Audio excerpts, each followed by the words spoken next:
For coming today. I'm Anita Wilks, editor of the Highlander Monthly. I'll be moderating this panel discussion on the proposed Gross Reservoir Expansion Project, otherwise known as the Moffat Collection System Project, which Denver Water initiated in 2003. I hold a Bachelor's of Arts degree in Environmental Conservation from CU Boulder and have been covering this issue for my magazine for more than 10 years. A slight summary of what we're going to be talking about is in 2003, Denver Water proposed a major dam construction project for Gross Reservoir Dam located in Boulder County between Magnolia Road, Walker Ranch, and Coal Creek Canyon for the purpose of doubling the dam's storage capacity through 5 to 7 years of potential serious regional and local impacts involving heavy construction, dynamite explosions, removal of state and national forest, damage of on-site and adjoining ecosystems, significant air and noise pollution, and damage to the rivers and ecosystems on the western slope, where additional water would be extracted and diverted. For such a project to be approved, an environmental impact statement, often referred to as the EIS report, must be conducted, which is governed by federal regulations under what is called Nepa, National Environmental Policy Act, and also under the Clean Water Act. The point of issuing an EIS report is to disclose the adverse impacts of this project. The Army Corps of Engineers was assigned to be the agency to oversee this report. Denver Water suggested that an outside private consulting company titled URS be the one to do the report. A draft of this report was released in 2010 and received great opposition. The new report was supposed to address all the opposition, concerns, and comments about negative impacts. The EPA also issued what is called a may affect letter, stating what negative impacts may be caused, and followed this letter by a more serious will affect letter, which states that this project will definitely cause a list of negative impacts to both humans and communities and to the essential ecological balance in the areas affected. The U.S. Army Corps of Engineers released the final environmental impact statement, called Final EIS, on April 25th of this year, about 1 month ago. This recent and final FEIS will serve as the basis for the Army Corps' decision whether to grant or deny a permit for the project under the rules of the Clean Water Act. Boulder County will use this recent final environmental impact statement, along with other information, to make a decision whether or not to grant the project a land use permit known as 1041 permit.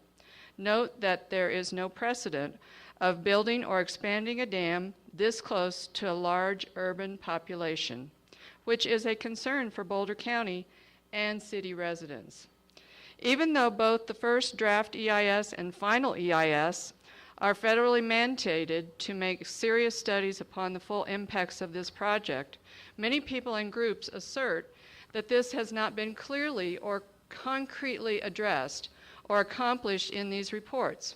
Opponents believe that the report does not address a concrete mitigation plan based on studies done, but instead presents a vague conceptual plan for resolving the negative impacts created by the project.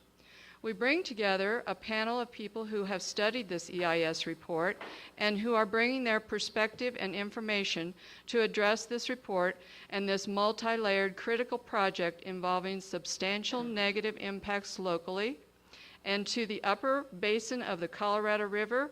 Let's listen to our panel members, who are Jeff Thompson, holds degrees in economics and law and has been locally involved in researching and revealing the illegal manipulations around the Colorado River upper basin water extraction projects, Moffat and Windy Gap.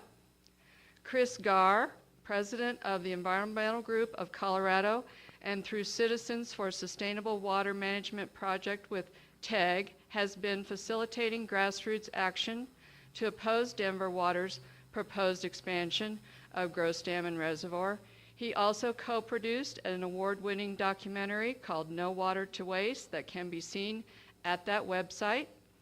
Abby Burke is the Western Rivers Action Network Colorado coordinator for the National Audubon Society with an interdisciplinary Master of Education degree in ecology and stream ecology concentrations. She has extensive ecological and management experience and is committed to water quality protection and conservation, watershed management, and riparian health education.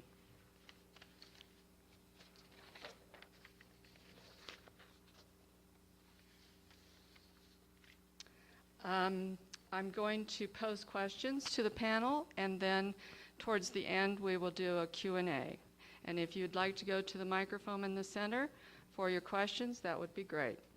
The first question is, the federal Nepa regulations require that an EIS report clearly define the full purpose, need, and impact of a project. Do you think that this final EIS report has accomplished these requirements? Why or why not? Can I just jump in here, and I want to answer that question, but I want to say first of all that this morning before I came here, I was just reading something, and it was about John Seed, who started the whole movement to save the rainforest. And something that he said, I don't look at myself as a person trying to save the rainforest. I look at myself as a part of the rainforest trying to save myself. And the reason I said that is I think I have a very different view of reality than the Audubon Society and what was just expressed. I think we're in an ecological crisis, and a big part of the ecological crisis is an extinction crisis, and I don't think too many lawsuits are being filed over listing species on the endangered species list. I don't think there are enough lawsuits being filed. And I think about participation in the Colorado, Governor Hickenlooper's Colorado water plan. I think that actually undermines the efforts of people that are trying to protect this planet and protect ourselves, because the Colorado water plan is all about finding water for, as the speaker earlier said, sleazeball acres. And participating. The EIS does not say where this water is going to go that Denver Water seeks. They seek additional water supply, and that's why they want to more than double the size of Gross Reservoir. But the EIS doesn't say where the water goes. And if we knew how the water is being used, it's being used for land uses that are just business as usual, and make it sure that what we leave to our future generations is not livable.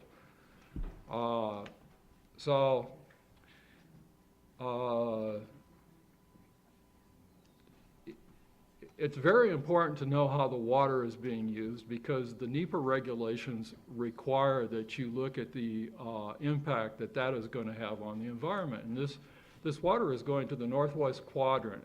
The billionaire real estate developers want this water, and they're just using Governor Hickenlooper and the Colorado Water Conservation Board and everybody else, including, I think, Trout Unlimited, to get this water to do these developments in the northwest quadrant. And you need to do these developments. Part of this is building this 6-lane toll road. I mean, what is more ridiculous at this point in time? I think everybody's heard of climate change, and we have this plan. That's what this Colorado water plan is about. And this Moffat project is just part of that. It's to get water to do these completely absurd land use plans that the governor and the billionaires have. What the EIS says is a complete fairy tale about impact. Because basically, the EIS was written by a consultant called URS Corporation.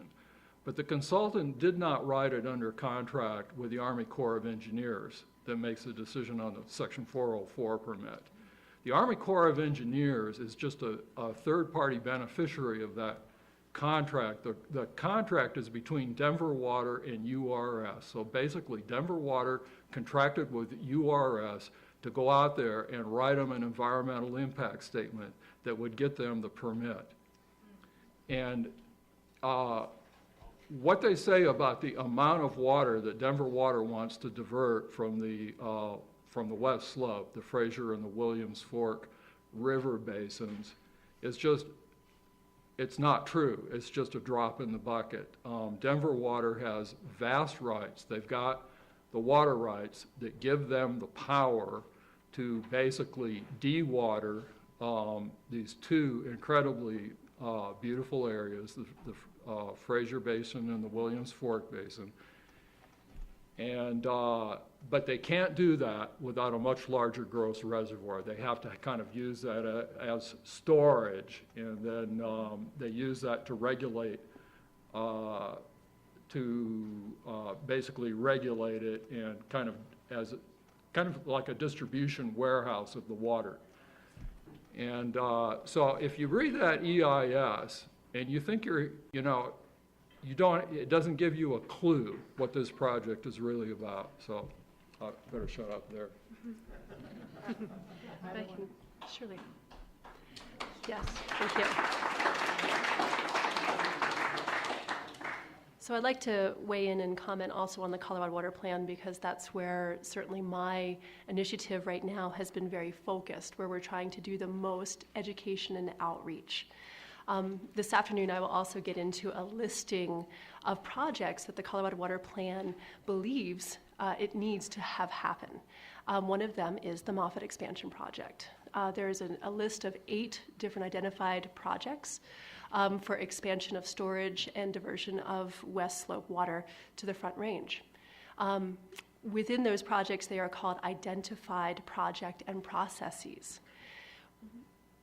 For the conversations and meetings that I have been witness to, these IPPs, as they're called, are hopefully, by water developers in the Front Range, going to come to 100% fruition. This is water that they've already counted on.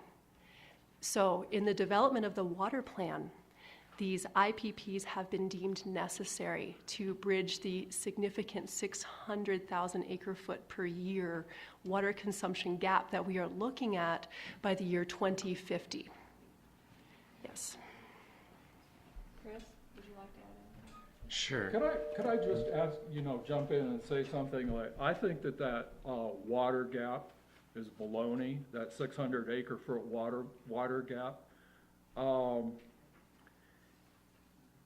It's a man-made water gap because, again, it's real estate developers using our state government apparatus to get this water for these real estate developments, and nobody's looking, especially not this environmental impact statement, at how the water is going to be used in these real estate developments, and whether these real estate developments, they're basically about luxury home builders. Get on the internet and Google Candelas, C-A-N-D-E-L-A-S, and see what their plans are. And it's not just water. Water is just part of this, but locating people way out away from where they work and where the kids go to school and everything, it's suicide. And that's what the Moffat project is really all about. There is no water shortage unless we let Governor Hickenlooper and this Colorado water plan create a water shortage. We should always start these discussions. One of my heroes is Joanna Macy. She says, always start with gratitude. And it's absurd, in my opinion, to be talking about a water shortage when Colorado has this incredible abundance of water. I would like to also comment on the fact that we have a 600,000 acre-foot per year gap in our water usage. We're still in the midst of developing the science to determine what our environmental gap is. We are excellent at quantifying the amount of water we need for faucets, for industry, for agriculture. The science is still being born about what environmental flows are necessary for riparian and river health. That's a good point, because the EIS doesn't say what she just said. The EIS pretends that we know how to operate a river, that human beings know how to operate a river. And that's what that mitigation plan, in my opinion, is just totally silly. But human beings do not know how to operate a river. And what an EIS is supposed to do under the Nepa regulations is acknowledge what was just said, that this is just a science that's just beginning. And but the EIS pretends like human beings can tinker around and regulate a river, and I think only Mother Earth knows how to run a river. So that's one of the things wrong with the EIS. Right, so the question was whether or not the purpose and need has been, well, I'm going to get feedback if I turn it, is addressed in the EIS. So a little bit of background. The EIS had a draft and a final. The draft came out in 2010. It had 3,000 negative comments submitted to it. And then 4 years later, we had the final. Each one had a comment period associated with it. The comment period for the final has been set at 45 days. That ends on Monday, June 9th. And so we have made every effort to involve the public here over the past week and a half at the end here to get public comments submitted on that final EIS. There's a form on the iPad right here you can fill out. It's just like filling in an online petition with your name and your email, and you can participate in that too as well, and I hope that you do at lunch. Regarding the purpose and need, wearing the Denver Water hat here because they don't work on weekends, they have stated there are 3 reasons for the project: vulnerability, reliability, and water shortfall. Vulnerability is that the majority of their water is serviced through the South Platte system at the south of their metro area, with a minority in the northern system. The Moffat treatment plant, where the water from Gross Reservoir eventually goes to be treated and distributed through 3,000 miles of pipes to customers. Half of all of that water used residentially goes directly onto lawns. And so when you look at the state of Colorado as a whole and you see that it's illegal to use water for outdoor usage when you have a well, it seems a little strange to have a municipality, water utility, that's arguing for more supply when they have such a large percentage of their water being used outdoors.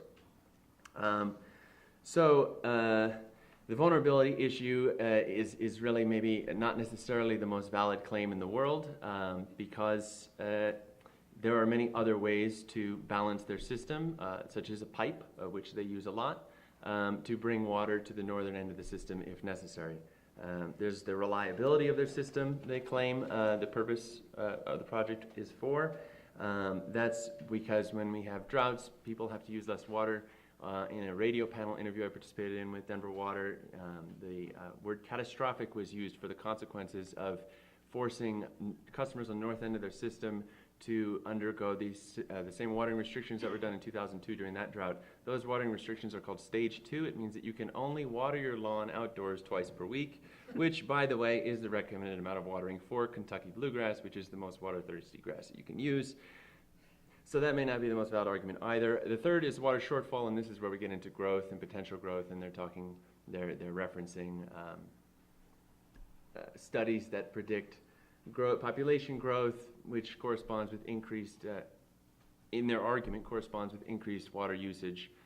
That's not necessarily true. In Seattle, that has not proven to be the case.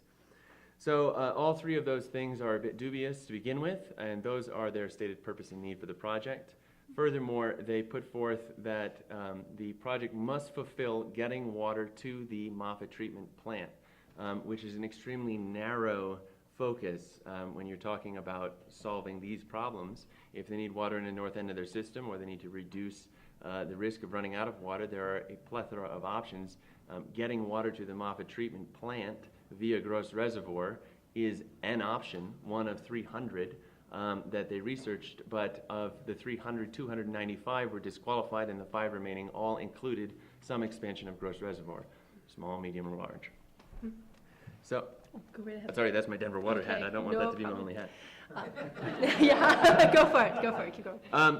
So we have over the, since 2003, but predominantly in the past few years, we have managed to do some significant study of their project, of the draft EIS and then of the final EIS, and have encouraged collaboration with Western Resource Advocates to try to eliminate Grand County, all the affected parties, but unfortunately have not met any true collaborators on that, with the exception of Boulder County, which has come around completely, and as of a year and a half ago, during a public hearing when they declined signing an intergovernmental agreement with Denver Water that would have signed away their right to sue over the project, since then they have taken a very firm stance in protecting our county, which is wonderful.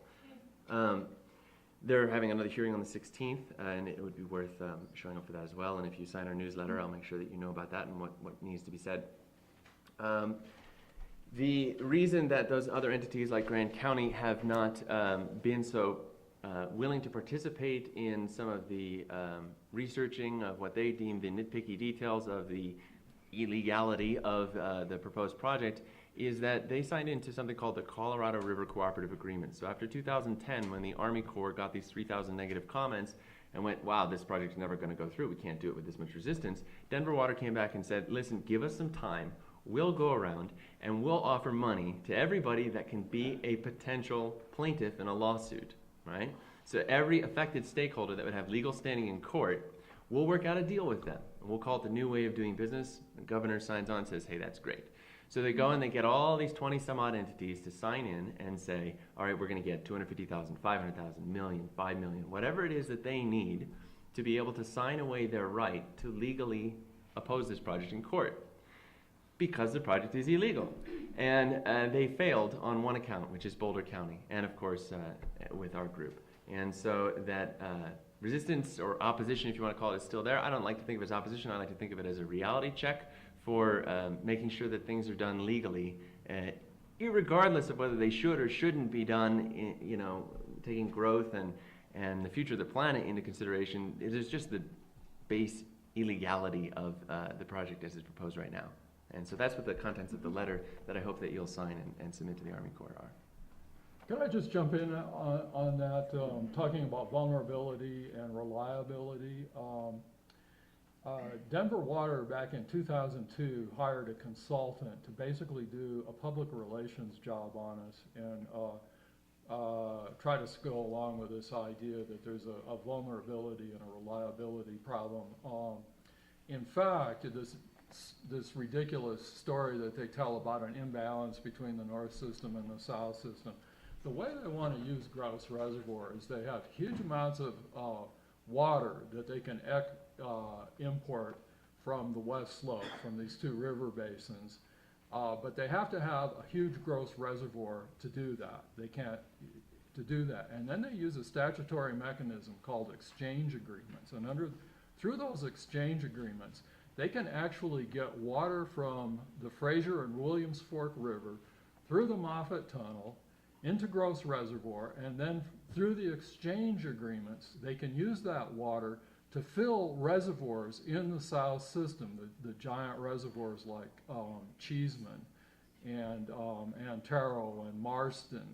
And so what they're really planning to do is basically take all the, they have the right basically to all the water in these water basins, and their plan is to take it all out, dewater those river basins on the west slope, and then distribute it through Gross Reservoir. Part of where they're distributing it to is the south system. So that vulnerability is just not true.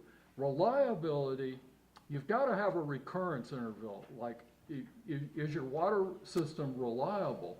Well, how often, is it reliable in what kind of a drought, basically? Reliable in a dry year. And how often does that dry year occur? Boulder's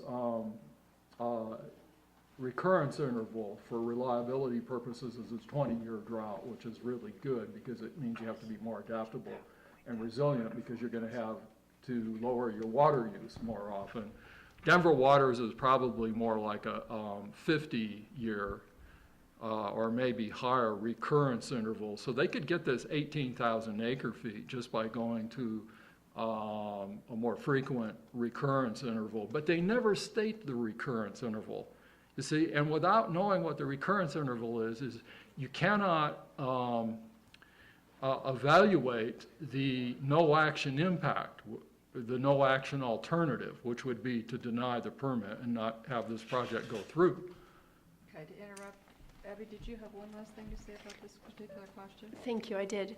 Just to comment on the need within the water plan and within these different proposed projects, that we're looking at, and these are estimates of population growth within our state, that our population will double by 2050.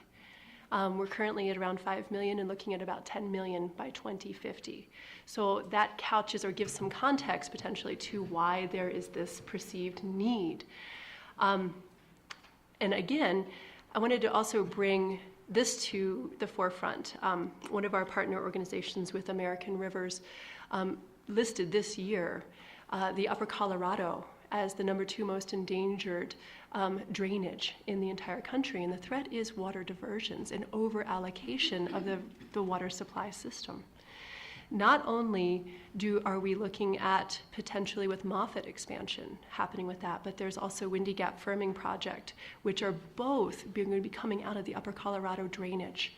The record of decision has not come out yet with the Windy Gap Firming Project, but that will again be another significant additional diversion from the Upper Colorado, and Moffat could be again an additional diversion out of the Upper Colorado River, #2 most endangered river in the country. Okay, let's 15 get, seconds, Anita, real quick. It just follows up on what Jeff said. Through a similar water sharing program, it's called WISE, the Denver Water is able to give excess water or sell excess water to surrounding water utilities, including Aurora, where, as we all know, that water is sold for fracking. And so don't ever let Denver Water tell you that it's not using or selling water for fracking. It's just passing it through its friend so far, and they're not legally bound to not do it themselves anyway. so, can you hear me? No? There we go. Okay, the second question is, what is required by Nepa regulations regarding mitigation plans for a major dam construction project and for a major river water diversion project? Why is the mitigation plan such an important part of understanding whether negative impacts would or could not be resolved? Somebody want to take that? NEPA doesn't actually require that the environmental impact statement have a mitigation plan, but it does require that if there are possible ways to mitigate the impact, that those possibilities be discussed in detail, because an environmental impact statement is supposed to be a detailed discussion of environmental impacts. And so to determine what the impacts are, you have to have a detailed evaluation of the potential of various methods to mitigate the impact.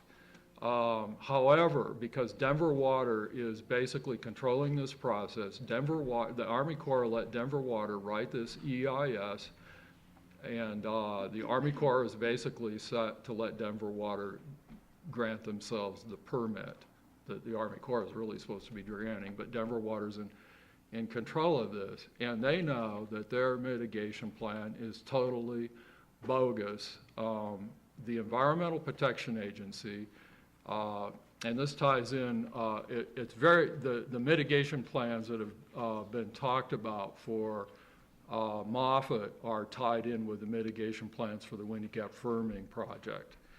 And the Environmental Protection Agency has written letters to the Army Corps of Engineers saying that these mitigation plans are bogus.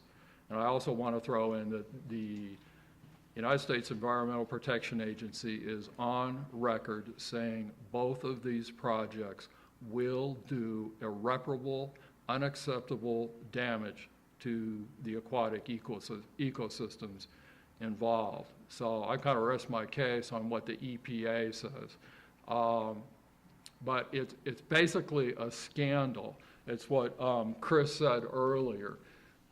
Denver Water doesn't want to, any mitigation plan that would be meaningful would reduce the yield, reduce the supply that can be gained by doing these water projects. So Denver Water is just operating behind the scenes, stalling. This permit should have been denied 10 years ago. We knew everything that we know now, we knew 10 years ago, but because we've got this situation basically where big business is running our government. They're certainly running the Army Corps of Engineers, and they're certainly running the Denver Board of Water Commissioners. That's the only thing that's kept this project going. Mitigation will be the big issue, but it was just an insult to the people of the United States because Nepa says that its purpose is to inform the public. And they come right out in this EIS. I mean, it was a slap in everybody's face. They come right out in this EIS and say, we don't have the details of our mitigation plan, and we'll just do the details later and tell you what the mitigation plan really is when we make the decision whether or not to grant the permit. And the public has, it'll just be a done deal. Either one of you like to pipe in? Yeah. So one of the requirements here with the EIS is that the alternative that gets chosen out of the 300 narrowed down to the 5, which happen to all include an expansion of Gross Reservoir, is that the chosen alternative must be the least environmentally damaging practicable alternative, right? And so the proposed action is that largest expansion of Gross Reservoir. Well, for it to be the least environmentally damaging, obviously you need to know what it is. And I think Boulder County did a good job here in just a few sentences in its response to the final EIS. This is a letter they wrote, approved yesterday, 2 days ago, sorry, for submission to the Army Corps. They said that as it currently stands, the FEIS, that's the final environmental impact statement, does not provide an adequate description of the project because it does not describe what its design will be, how it will be constructed, or what impact its construction will have upon the environment and the surrounding community. There is no description of the construction plans for the dam, how it will be constructed, what volumes of various construction materials will be used, where those materials will be sourced, what transportation routes will be used for what purposes, what the quarry size on site will be, or how trees will be removed and disposed of. Depending on the answers to these questions, the environmental impacts to Boulder County and its citizens will be very different. Obviously, because those would be the environmental impacts that Boulder County would need to assess. And at the county hearing a year and a half ago, when the commissioners decided not to sign an agreement waiving their right to sue over this project, they chose to instead wait for the science, wait for the final environmental impact statement to come out and show them exactly what the project was and what its impacts would be so they could make an informed decision. That information is not supplied here in the final EIS as it was expected to be, and as a regular person, I think, could assume it would be. I think that's it. I would just like to as to how you can have a staff of intelligent, decently paid people putting forth information like this doesn't make any sense. And I think the answer lies in the board behind Denver Water. The board is not an elected board.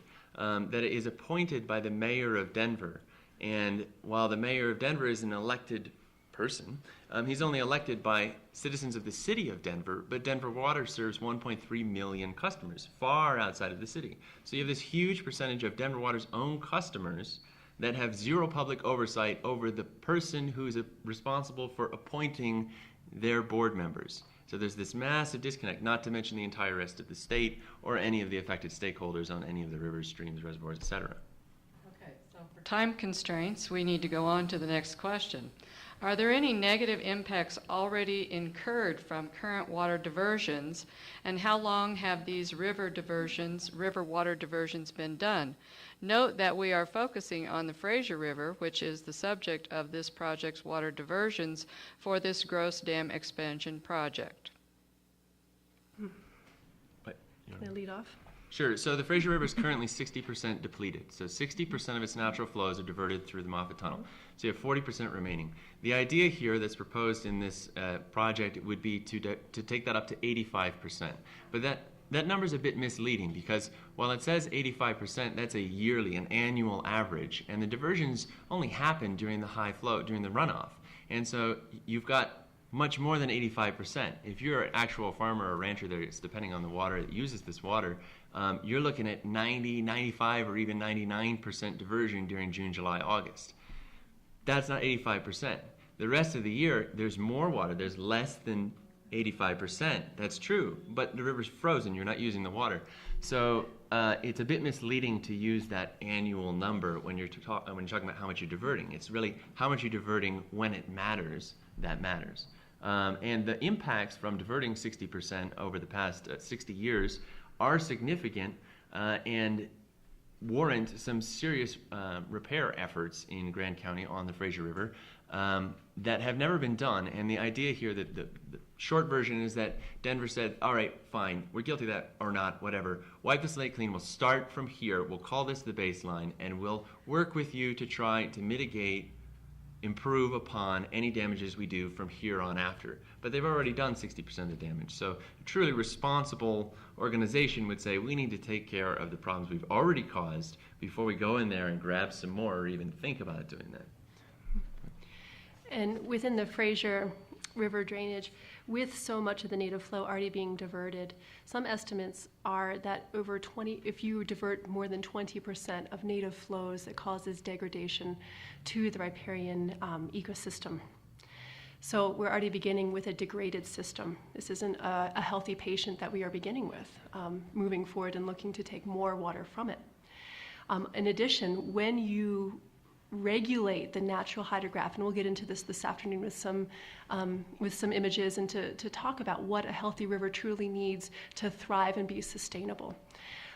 When you regulate and heavily divert a river, you flatline the hydrograph, meaning that you remove the high flushing flows that are necessary for mobilizing sediment, for saturating riparian habitats, for the sustainability of not only the stream channel, but also the vegetation that surrounds it, which is so critical to biodiversity. So we're also looking at removing this water from the headwaters of the Colorado. So there are implications as far as when you remove water from the headwater portion, the ramification is felt continually downriver.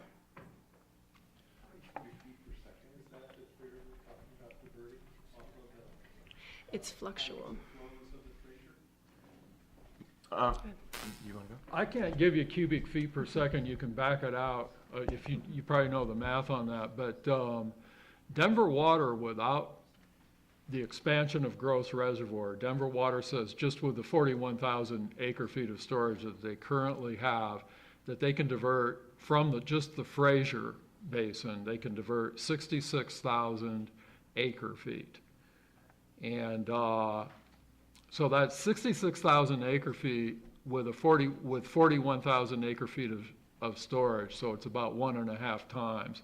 So if they increase the size of the reservoir to 113,000 acre feet and apply that 1.5 times, then that's more like 160,000 acre feet that they can divert just from the Fraser Basin. Now the EIS is so stupid that it doesn't even tell you what the native flow in the Fraser Basin is at what the numbers Chris had were at the Winter Park gauge, which is kind of up at the top.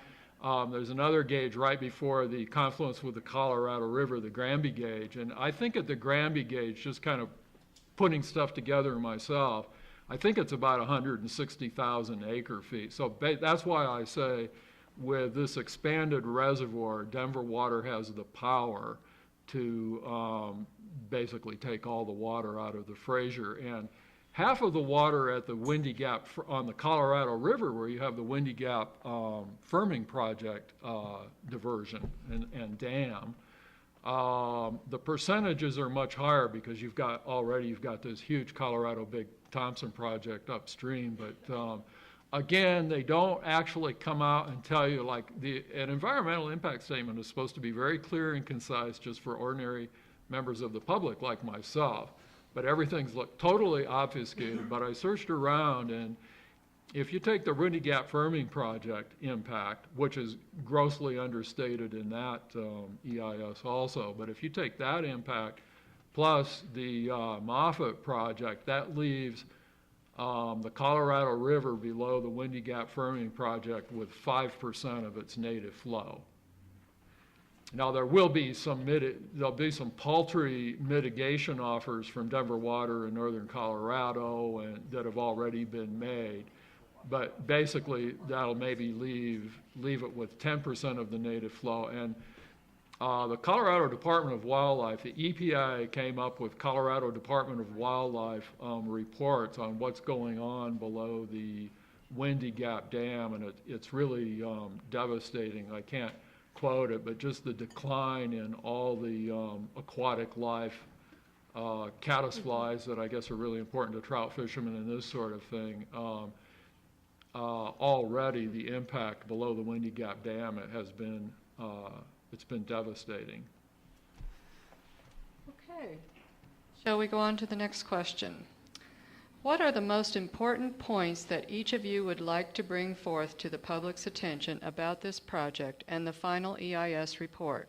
We remind our audience that this EIS report is the basis for granting federal and local permits for the go-ahead approval of this project. I think it's crucial that public comment gets submitted by Monday. I can make that really easy here, just punching in your information on the iPad. That's step number one. Step number two is that we really need the EPA to veto this project. That's the way for it to meet its demise, which it's lined up to do. Lawsuits, as many of you probably know, tend to only drag things on into the future, and that might stall for 10 years, but it doesn't necessarily kill a project. And to really bury it and follow that up with appropriate policy that prevents this kind of thing from happening again, we need the EPA to veto it. And for the EPA to veto it, they need the support of our senators and representatives. And so there will be a push over the next year to really call on our senators and representatives to give the EPA that backing to be able to do that. And so in order to do that push, as always, as a tiny grassroots organization, we're always trying to raise money, and almost all of that money, with a small amount that comes from the Save the Colorado Foundation every year, we ask regular folks to throw in whatever you can, and everything helps. So obviously that's welcome as well. Can I just follow up on that, because I disagree with that a little bit. I think our senators and representatives and the whole government apparatus is pretty much in the pocket of big business that wants these projects. And I think the EPA, I don't know what I would do if I were the Region 8 EPA administrator or the EPA administrator, because if the EPA vetoes this, that might be the end of the EPA, or at least the part of the EPA that protects aquatic systems. So even I don't know what I would do if I were in the EPA, and I don't know if we can depend on the EPA to veto it. And my point of view is that to be ready to file a lawsuit, that's the only way to hold government accountable and make them do it right. And I don't know if that's going to work. We don't really know if our United States Constitution, some of the things that have been going on are effect. But I think we do have to stand up, and that the time has come, or will come, that a lawsuit, it's necessary. We don't know if there's any way to stop this, and with all these ecological crisis problems that we have, it's just, my view on it is we have to try. We can't do an assessment of the odds or what the likelihood of success is going to be. We just have to forget that and go ahead and try to do whatever we can do to save the planet. Two other things that can be done. There is the Boulder County, if this is permitted, either before or after, if this is permitted by the Army Corps, Denver Water will have to come back to Boulder County for the 1041 land use permit, and we can stop this by holding the Boulder County Commissioners' feet to the fire and making sure that they don't go along with basically the Democratic Party machine on this. That's what they wanted to do last time, and we backed them down, and I think we need to be sure we do that. A third thing is the Boulder, since this is in Boulder, the Boulder City Council really got scammed bad. Boulder City Council entered into an agreement for an environmental pool, which Boulder County is paying half of the cost of raising the dam another 6 feet, I think it is, to have this 5,000 acre environmental pool that they want to use to regulate the flow on South Boulder Creek because it's too low in the winter.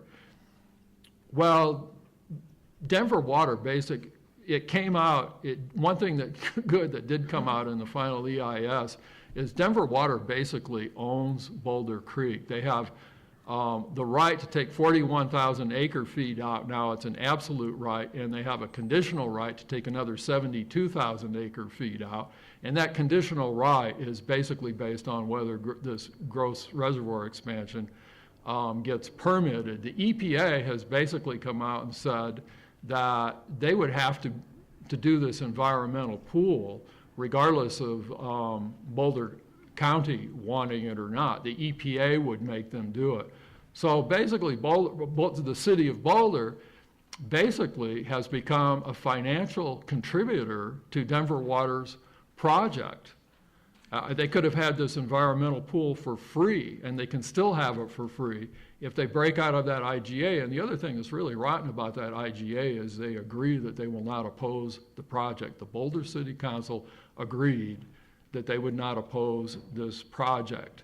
And one thing you can do if you live in Boulder is get on your city council. That agreement is not enforceable, and get them to. There's no way they can lose by getting them to simply rescind the agreement and come out with the rest of the opposition and support the whole county, the people in the county, and oppose this project.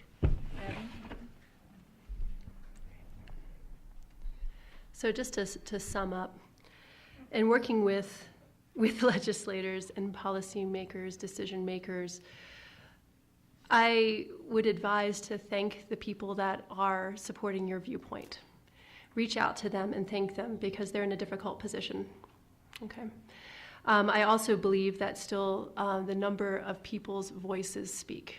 And so it's education and outreach. I live not too far away from Gross Reservoir, and I kayak on it most mornings. And some folks that I spoke with from Boulder just Friday morning had no idea that that was West Slope water that they're getting ready to paddle out on. There needs to be more education and outreach. And especially at this time when we're bumping up against resource limitation for maybe one of the first times, and water is critical. Water means life. Wherever water is found, life is also found. And at the same time, we are at an exponential growth rate right now. And in a semi-arid climate, this creates absolute ramifications. We need to rethink how we use water. We need to rethink the stewardship ethic with our water consumption. So again, thinking back to what Joe Evans was talking about with our water rights, rivers have no rights to water of their own.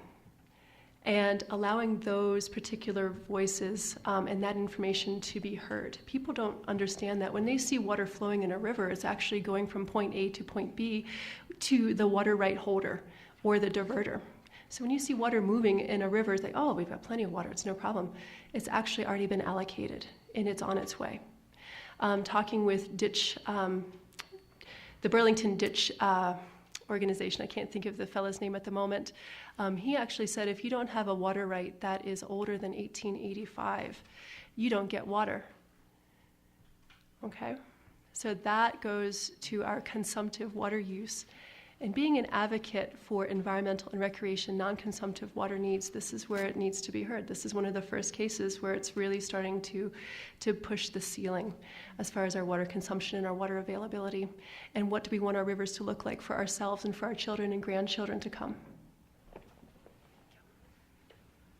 Okay, the last question I have is, what would Boulder City residents need to know about this project occurring close to their city? That's really hard for me to ask because I live in the canyon and nobody asks us how it's going to affect us. It's not even in the FEIS. Are there any potential threats from this project to Boulder City residents, and have there been full impact studies done about potential negative impacts in Boulder City? Are there regulations or criteria affecting whether Boulder City can or cannot issue a permit? So it's worth noting that this is a Denver water project, Denver Water's dam, Denver Water's diversion, and Denver Water doesn't service City of Boulder. City of Boulder has its own water utility. And that water utility for the City of Boulder, while the City Council did sign in to be a participant in the project and a financial contributor if it goes through, the city's utility, requested an extension of the comment period for the final EIS, asking for more time to review the impacts to make sure that everything was in line with what they're hoping to get out of it. And that request, along with all the other requests, was denied. So I think right now is a very potent time to contact City Council like Jeff was talking about and let them know that as city residents, this isn't looking like a very good deal. And if it did back then, maybe that wasn't the best decision in the world. And as he suggested, rescinding from that agreement would be great on many, many accounts. If they're concerned about South Boulder Creek, I'm not even sure where South Boulder Creek is in relationship to the city boundaries and all the open space. It probably does run through Boulder open space. Basically tell the City Council that if this project goes through, Denver Water has the power to take another 72,000 acre-feet of water out of South Boulder Creek. That's what the problem is on South Boulder Creek. And if this project does go through, they don't need to have that agreement to get an environmental pool, because the EPA and the Army Corps will force Denver Water to do that environmental pool entirely at their own cost. There's no reason why the taxpayers of the city of Boulder should be paying for what they call compensatory mitigation. If there's any benefit to this, it's Denver Water's benefit, and there's no reason for Boulder to be making a financial contribution. Abby, do you have anything? And with also being a Canyon resident, and again, living very close to Gross Reservoir and looking at the impacts, I've heard anywhere of estimates for construction periods. My neighbor just actually phoned me last evening and said, hey, I heard a public announcement for the June 16th meeting, and they said it's going to be about 2 years for construction. Previous estimates were 7 to 8 minimally.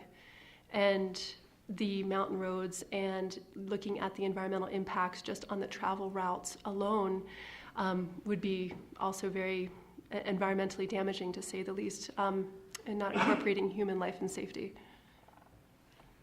All right, so we're going to take questions, and I'm going to ask that you state clearly and no expression of personal views, but keep your question to a 5-10 second, one-sentence question, and ask the panel or an individual on the panel.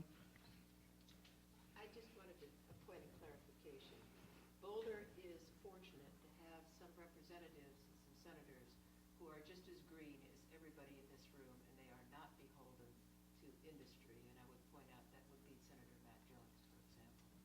So don't sweep too broad the brush. Okay, and you're welcome to use the microphone up here for your questions. That's, again, a perfect opportunity to weigh in for your champions and support them, because they are in a very tough position. So let them know that you care and that you support them. I'd like to know if in the EIS there's any concern about the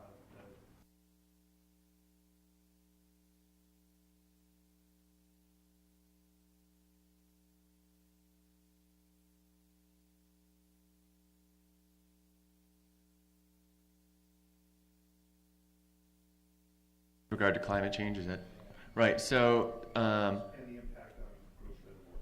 right. So the final environmental impact statement is 11,000 pages, and we've had 45 days to review it. So unfortunately, I haven't been able to read every word. However, climate change is important to me, so I did my searches and discovered that just as the same as in the draft, climate change has been disqualified as a contributing factor due to insufficient science to provide for modeling to accurately predict a change in flows in the streams. Now that argument is countered by several climate scientists that have participated with us to do a report specifically on the final EIS, and in fact the specific models that should be used and have been used for the past 3 years to do the exact kind of predictions that they ought to have done. But no, it's not. On the other hand, Denver Water, Director of Planning on the radio panel that I participated on, openly stated that climate change was a factor for consideration for the public's consideration of why they're doing this project. So you have him publicly saying that we have climate change, so we need to do this project, and then on the paperwork saying, no, there's no consideration. This afternoon, I'm going to paraphrase the data that I will present, but from the Colorado Water Conservation Board, they're one of the most active in predicting climate change and modeling, and they have come out themselves and said that by 2020, 2025, we're going to be 2.5 degrees Fahrenheit warmer. By 2050, we're going to be 4 degrees Fahrenheit more warm. So we're shifting the timing of runoff, potentially having less runoff. And they've also gone so far as to predict the snowpack levels at various elevations. And I'll wait till this afternoon to review my data with everybody. Can I just say a thing about getting information out of the Colorado Water Conservation Board? It's basic. Colorado Water Conservation Board is basically just another state government agency, and their mission is water conservation. And what water conservation means traditionally in this state is storing the water in reservoirs so it doesn't run down the river. And the Colorado Water Conservation Board is riding roughshod over this Colorado water plan, making a joke out of it.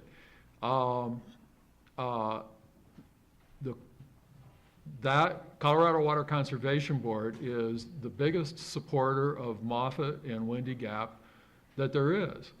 And the way they use this climate change argument is to scare everybody, and that's where some of this 600,000 acre foot water shortage, they're trying to use climate change to scare us all in. This is what they're saying. I've had people in the Longmont water utility say to this, oh, with climate change, we got to get this water, you have these big amounts of water stored in reservoirs.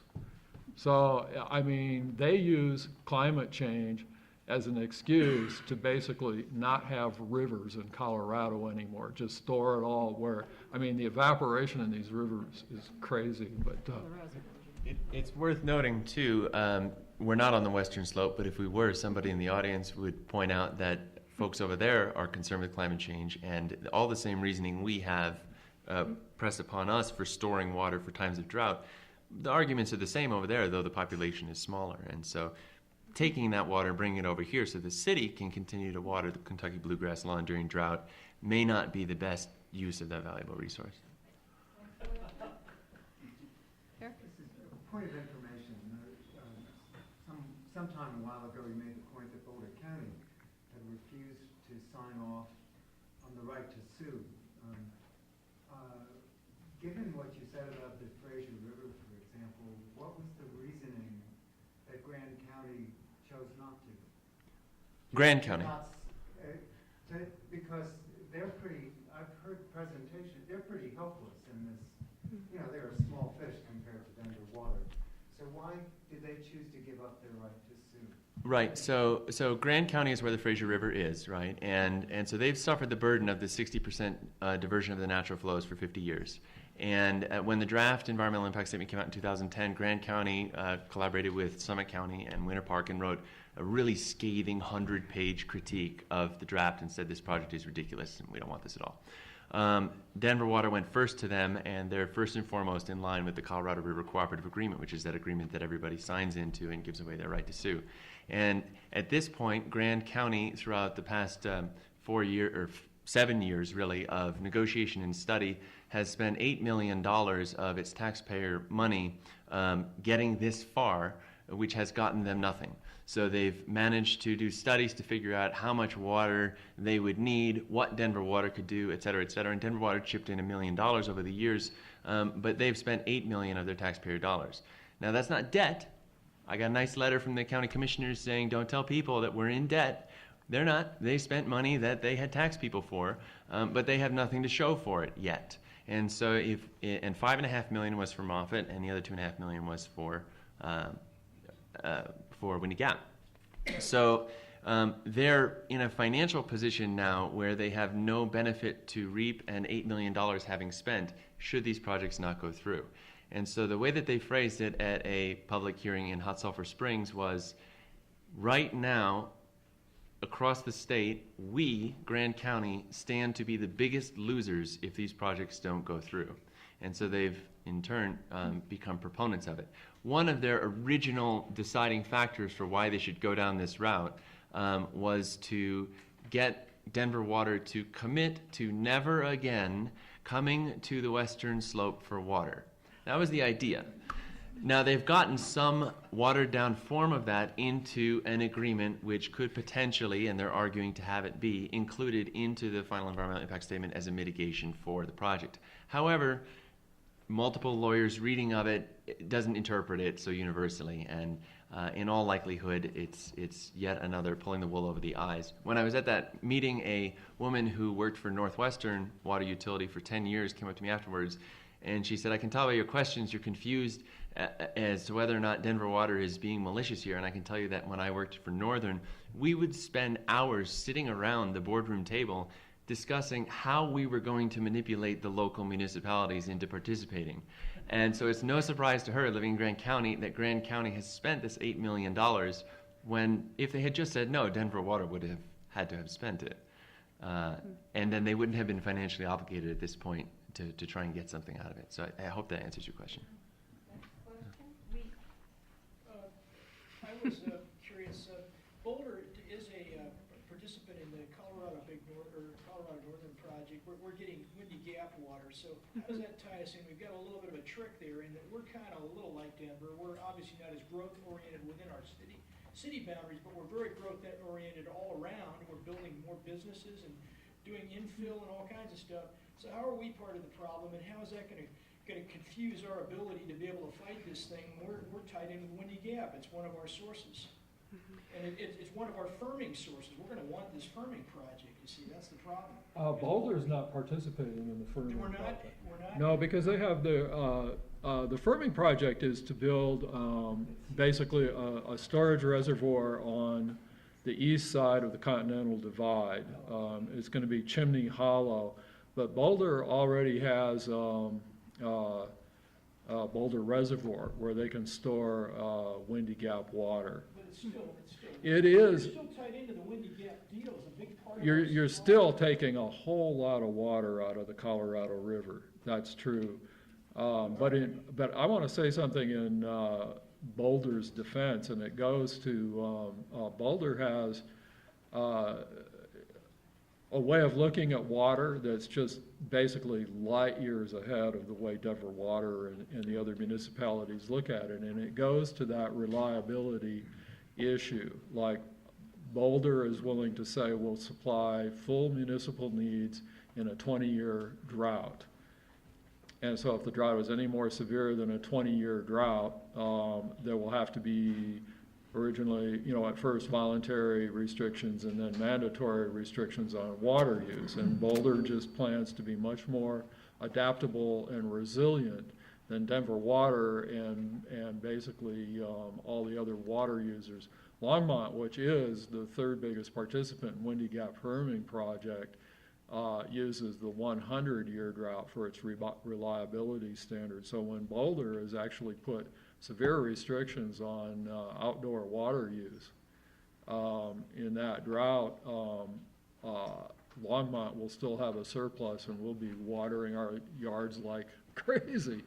So just one point I'd like to make, and that is we are really part of Longmont because we are the guys that provide all the jobs. Very So really good point. It's like an extension of Boulder. To say that Boulder is just within our boundaries is not true. this gets into another environmental issue. Like Boulder's comprehensive plan really needs to be changed, and basically it's kind of I live in Longmont, so I can tell you that it's basically a system of apartheid that we can work in Boulder. Boulder, the most jobs would, companies would rather locate in Boulder, but then Boulder won't let us live there. So when I come into Boulder, it's just like the people that used to go into Johannesburg from Soweto or something.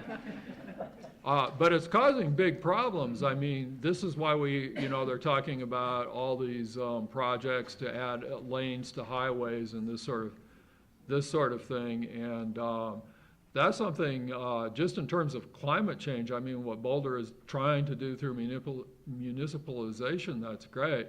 But you can't, it's this idea, this gets a little philosophical, but if you have this idea of a separate self as opposed to seeing yourself as a part of the whole, you can see that Boulder might have a little bit of a problem with that we can solve our little Boulder problems and be isolated from the rest of the rest of what goes on. And you might just take that up with the Boulder City Council to not take on jobs if there's not going to be a place for the people to live. We had one last question here. Or two. Okay. Particularly for Jen. As you see, EPA's not poised to do a veto like it did on 2-4, so it's not what it has in the record. Well, it is poised, but I don't think they'll follow through. They are going down the road. What they wrote that will effect letter, and that is basically saying, you're going to have to come up with some kind of miracle mitigation plan or we're going to veto this project. But I think they'll back down is all I'm saying. I can tell on the record they're not poised as the staff or direction from the leadership, but nevertheless, that should still go forward and put pressure on the agency. From what's already in them, do you think that gives a litigant a good chance to say that this violates the Clean Water Act because of warming of the Fraser and Williams Fork due to this depletion? Yeah, definitely. And the letters that the EPA has written about this are really, I would say, devastating to the project. And what's coming out is that the EPA, their enforcement budget, the budget for legal enforcement for lawyers has been cut back so much by Congress that the EPA is actually trying to encourage citizens' suits to do the work that they just don't have the budget to do. And when I read these letters that the EPA has written about the Moffat and Windy Gap firming projects, it just, I say, see there, they're trying to give us basically the ammunition for the lawsuits. So. One last question. My question is just, how do you get Denver Water to stop acting so arbitrarily? And have you looked at what citizens of Denver, of their service area, might do? For instance, I don't understand why Denver Water isn't subject to table. Can I jump in on that? Because this is a point I wanted to make, at the beginning, that Denver Water, the Board of Water Commissioners, is created by the charter for the city and county of Denver. And basically, the charter says that what Denver Water is basically trying to do is become the water supplier for Arvada and the Northwest Quadrant of this big profit opportunity in the Northwest Quadrant. This is how the Board of Water Commissioners are using their power. And the charter actually prohibits them from doing that. And if the people in Denver, somebody in Denver should just file a lawsuit saying you've acted beyond your charter by doing this. If you look at the EIS, they completely obfuscate again. They don't say where this water is going. They say, but they have, the way they supply Arvada is what they call a fixed amount contract. And under the charter and under their operating rules, these contracts are supposed to have a provision called all surplus water contracts. All cities have surplus water contracts. And they all have a provision called a curtailment provision, which says that if the lessor of the water needs the water, we can curtail our deliveries. And what Denver Water is trying to increase its water supply to make sure they never have to exercise that curtailment clause. And so what they're doing is they're stretching the assets of Denver Water belong to just the people in the city and county of Denver, and those assets are being used to benefit this, what I think is rapacious development in the Northwest Quadrant. And so they've gone way beyond their charter. And Well, that's an effective tax, isn't it? They're an enterprise fund, that's what. well, the Colorado Supreme Court has really whittled away on Tabor. I know, They're not the enterprise. It must be. Well, we need I think they would. We need to wrap up, folks, and thank you so much for being here and asking your questions and listening.